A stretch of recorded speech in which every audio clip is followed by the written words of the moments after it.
Welcome to my garage. Today we're going to work on a Wavemaster. This is from my Taekwondo school, and as you can see, it's not very stable anymore.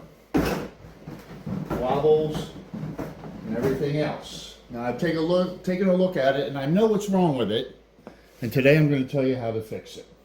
So let's get to it.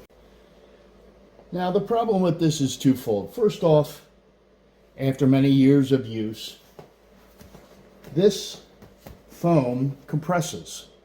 So that means there is more space between here and here, and this is where the locking mechanism goes.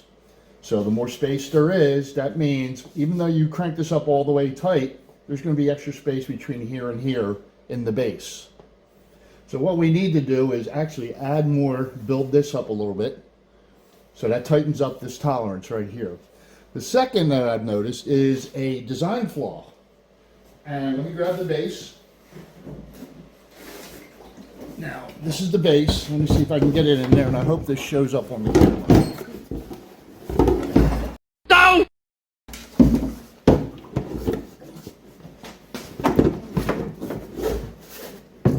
Now, let's see if this shows up. You can probably see it.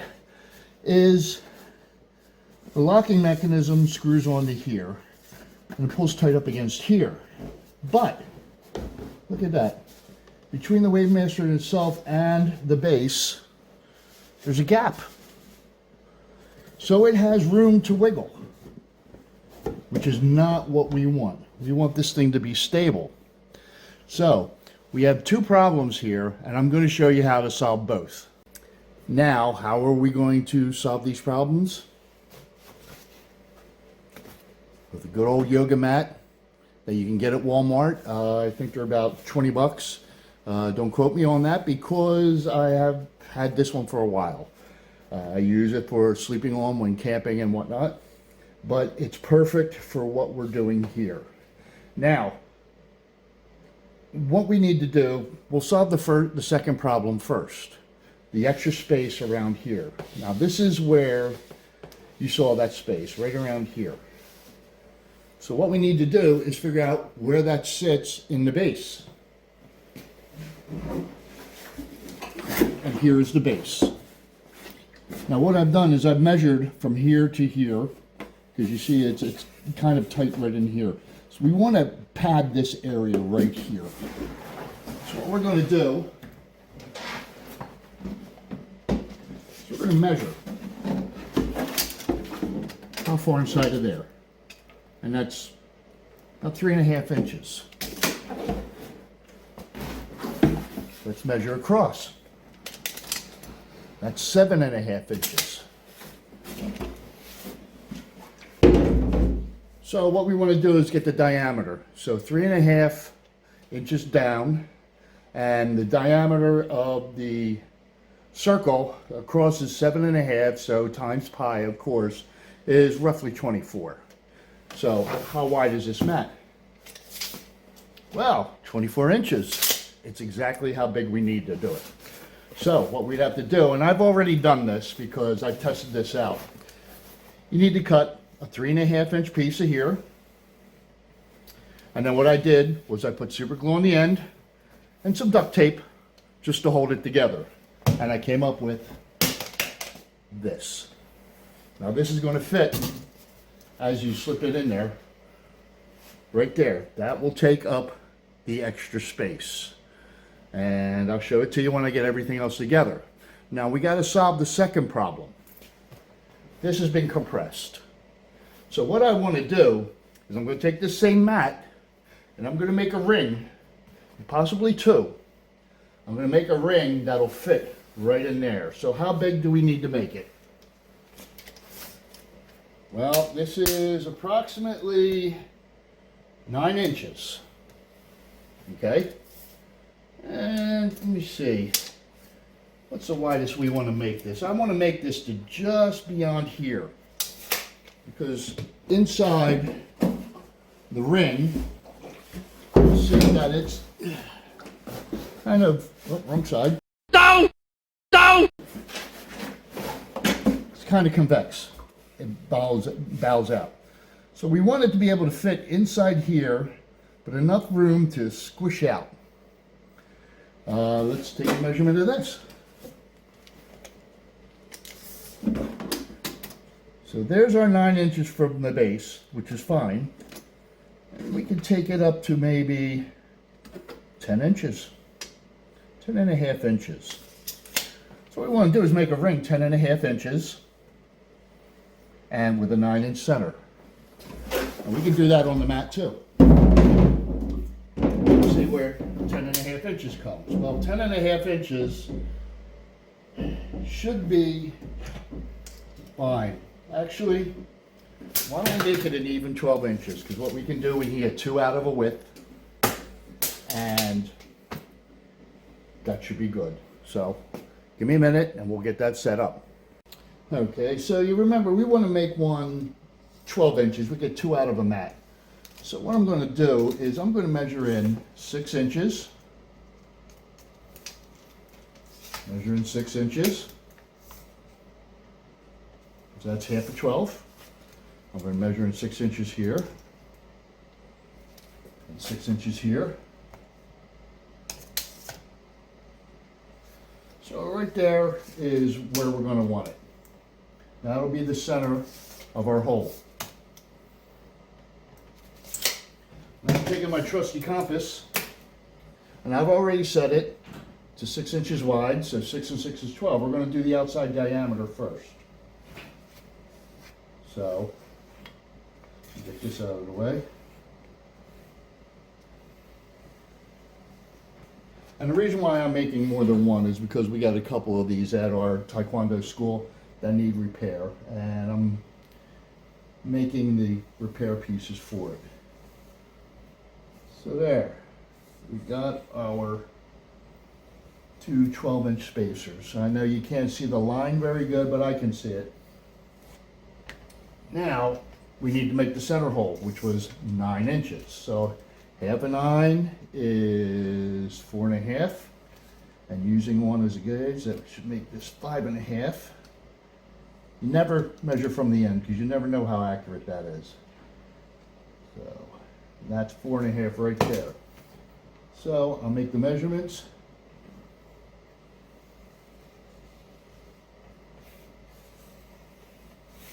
There's one.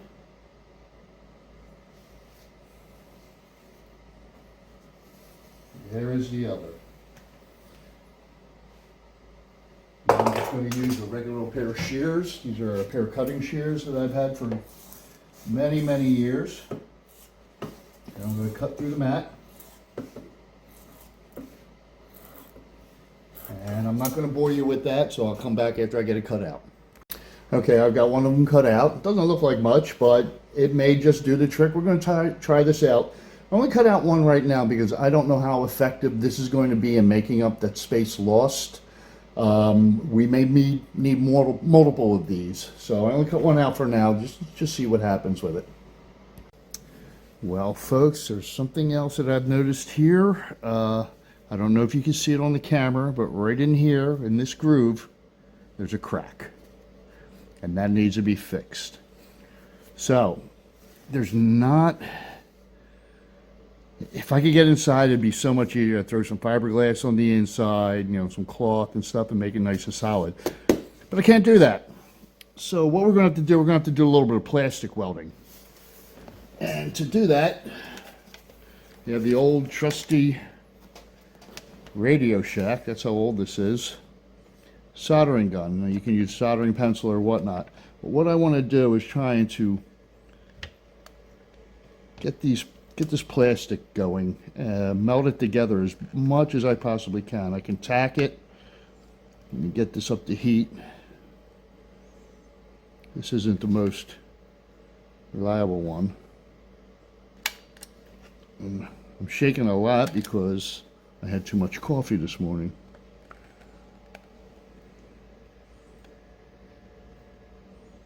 But now, here we go. You see, I'm melting it together as best as I can. But then you're going to say, oh, you're just making it weaker. Well, no, we're going to fill that in with JB Weld after we're done. But first things first is to get the plastic melted together at least a bit, and make sure you get the very ends, because otherwise it's just going to spread again. So we're going to do some plastic welding and squish that plastic down in there. Try and make it as one piece as best as you can. Let me start on this end. And see what I'm doing? I'm heating it up and twisting it together so that it all just melts together. So now I'm going to just go right along the crack. Try and even this out.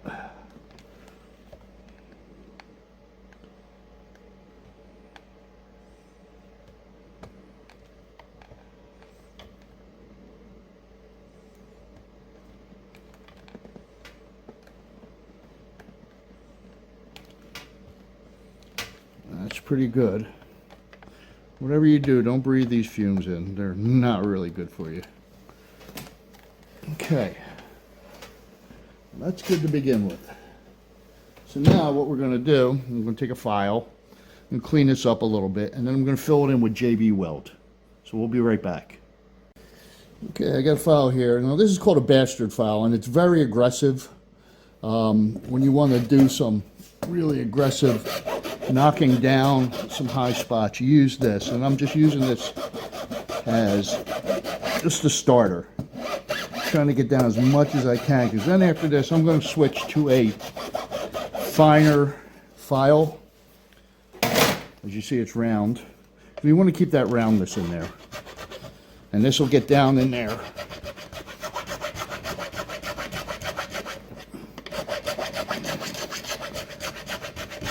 There we go.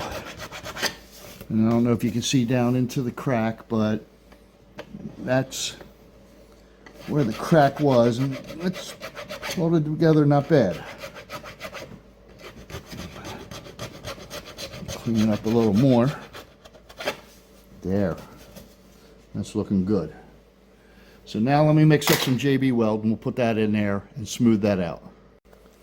Okay, we've got our JB Weld, 2-part epoxy. This stuff is wonderful. I live by this stuff. So what you do is you take 2 even dollops of it. You get a stick, screwdriver, whatever you want. I don't suggest using a screwdriver because you got to clean it up afterwards. And this stuff will stick to your hands. It'll be a pain in the ass to get off. What you use is acetone, and it will clean off really good. So what you do is you take the 2 dollops, you mix them together really, really well. Stir it together. Make sure you don't have any parts that are still, all white or all black. Just get it all mixed really, really well. This stuff is reinforced with metal, from what I understand, and it dries hard as a rock. So now that we got it, let's go back down to the crack. There we go. I'm just going to take the toothpick. And I'm going to fill it in. Now it's going to get everywhere. Don't worry about that right at this point. We'll clean that up later. We just want to get it into that crack and stuck really, really well into where we just welded. Because what we did is we fused the plastic back together, but now there's a trowel there where we melted the plastic down. We want to fill that back in.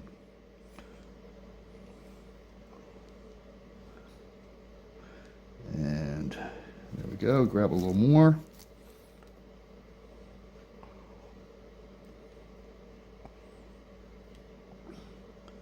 And I know you're going to say, Gary, look at the mess you're making. It's all over the place.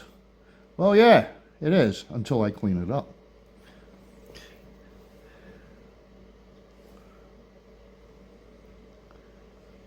You just smooth it out a little bit.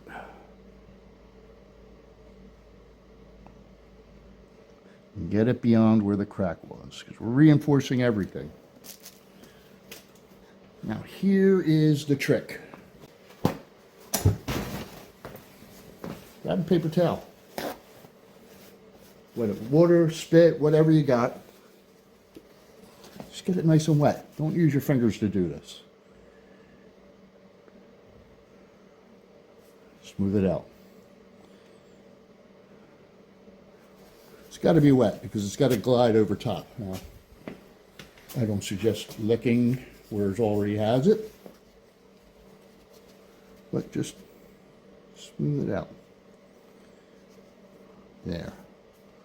And he said, Gary, it's all over the place still. That's okay. Whoops. So we got one more thing to do. Acetone. There you go. And now you got to watch acetone. It will melt the plastic. So what you do is you just grab a little bit, just enough to wet. And just clean up the areas. Down! Down! Down! And that was just a bit too much, so I just made myself look stupid. But just clean it up. Now that little bit extra in there is not going to cause a problem screwing this back in. If anything, it'll tighten it up. Just clean it up as best as you can. Always good to do a nice, neat job.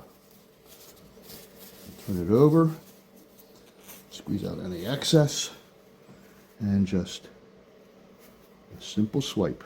Don't worry about this acetone getting on there. That'll evaporate, and the JB weld will still harden. Here we go. That's looking good.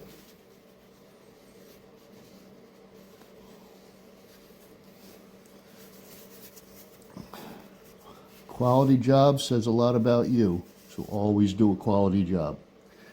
And that is good. Now, you let this dry for 24 hours, and it'll be hard as a rock, and everything will be as good as new. I'm going to continue looking around this thing for any more cracks. This was the only one I saw initially. So if I see any more, I'm going to follow the same procedure. I'm going to weld it back together, and I'm going to JB weld it. Okay, well, here's the base. And this is the locking ring that goes underneath. It goes in there like that. Now, you remember the circle we cut out? I'm sorry, the collar we cut out. Well, that's it. I'm going to fit this in on the lower half, just about above where the locking ring goes. And it fits in there very nice. Make it even with the edge of the bottom. Let it sit in there. And now,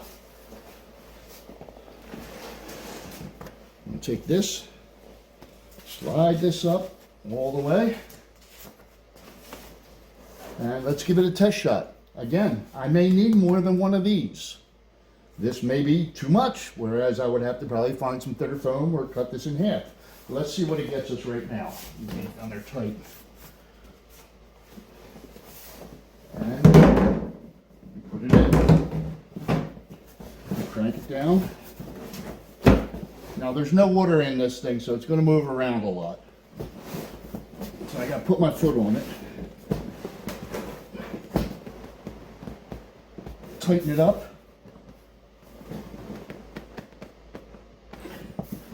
Wow, look at that. That wobble is gone. That is now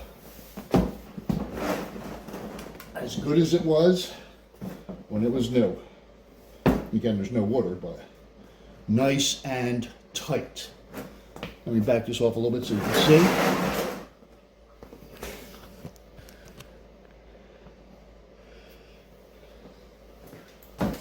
Nice and tight.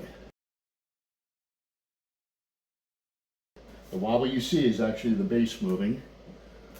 This is tight against the base, so you can kick it really good. I'm going to call this fixed. There's actually more room in there. If I can crank it down a little more, that's good. That's very good. Okay, folks, well, that's the video.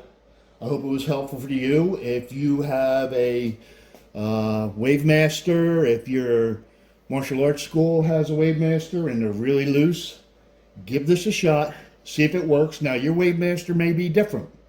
maybe a different model or a different company of the same kind of a bag, but this should guide you in how to fix them and get them operational again. I hope it helped. Please click like and subscribe, and I hope to see you again soon. See you later.